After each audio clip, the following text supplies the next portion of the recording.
The question that haunts investigators and the grieving Colorado family is not merely who killed Annette Marie Valdez, but the sheer contempt shown for her life in the aftermath.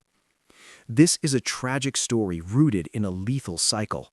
A woman, a mother of three, trapped between danger and devotion, and the man she kept going back to. A critical 2-week window opened after the alleged killer was released from jail.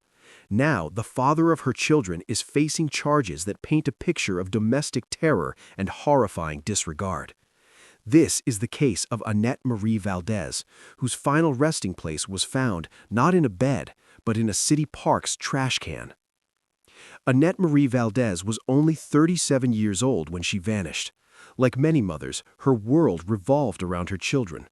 And like many victims of domestic violence, her ties to the alleged perpetrator, Thomas Perales, were tragically complicated.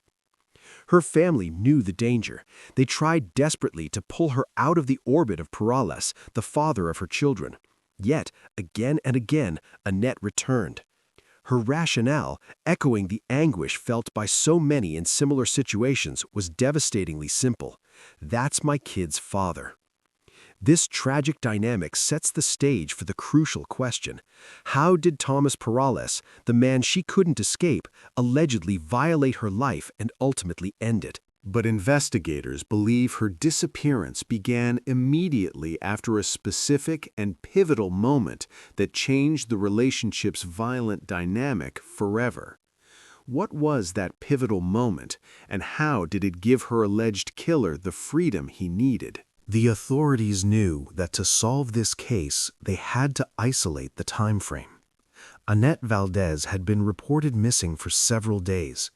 Prosecutors ultimately narrowed the window of her death to a mere 7 days, sometime between November 28th and December 4th. This window is made infinitely darker by the recent history of Thomas Perales. Just 2 weeks before Annette's body was found, Perales walked free. He was released from jail on November 21st.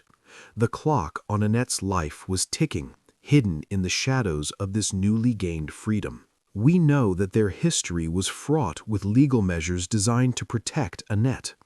Among the charges Perales now faces is a violation of a protection order, a violation that underscores the persistent domestic violence inherent in their relationship. Then came December 4th. After days of silence and searching, the worst fears of Annette's family were confirmed. Her body was found not in a home or a roadside ditch, but in a public space, brazenly abandoned. The shocking location of Annette's body, a city park trash can, immediately suggested an intentional act of dehumanization and concealment. But what did the perpetrator do immediately after the murder? And what details did witnesses see that allowed police to move so quickly on a suspect? The discovery of Annette Marie Valdez's body in a Westminster, Colorado park trash can sparked an immediate investigation. Within 24 hours of that horrific finding, authorities had their man. Thomas Perales was apprehended and officially arrested on December 5th. The charges leveled against him by the Colorado 17th Judicial District Attorney's Office are extensive, reflecting not just the act of murder, but the alleged calculated disrespect shown to the victim. Perales now faces multiple counts. First-degree murder is the primary charge, a claim that he ended the life of the mother of his children. But the supporting charges paint a far more visceral picture of the alleged crime. He is also charged with abuse of a corpse and tampering with evidence. These charges directly relate to the manner in which Annette's body was discovered. But the swiftness of the arrest was not based solely on the historical conflict between the two. It was fueled by direct, devastating eyewitness accounts.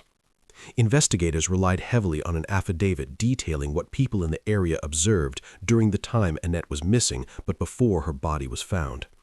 This is where the narrative shifts from disappearance to alleged disposal. Witnesses reported seeing Thomas Perales moving an object in public.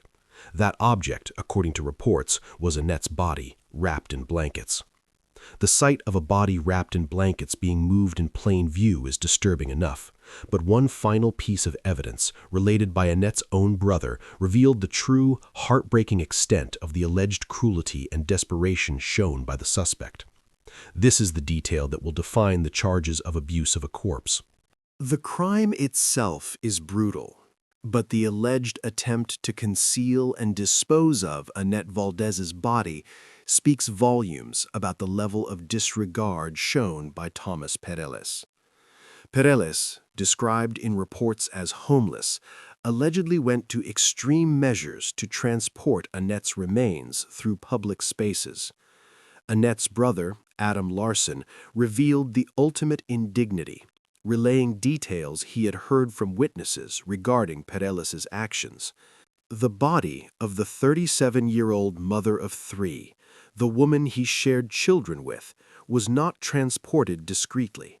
Instead, according to Larson, witnesses saw Perales pushing her around in a shopping cart to get her from place to place.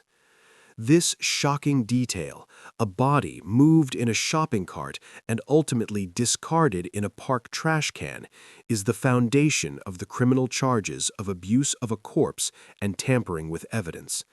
It transformed Annette from a mother and a person into a piece of refuse. Thomas Perales is currently being held, facing the monumental task of defending himself against charges of first-degree murder, domestic violence, and the deliberate defilement of Annette's memory. The system of justice now holds the man the victim's family desperately tried to separate her from. The case of Annette Marie Valdez forces us to confront the heartbreaking reality that for some victims, the deepest danger lies within the people they love and try to protect. Her family tried to break the tragic cycle, knowing that she kept going back to the man she called "my kid's father." Now, only the court can deliver justice for Annette and her three children.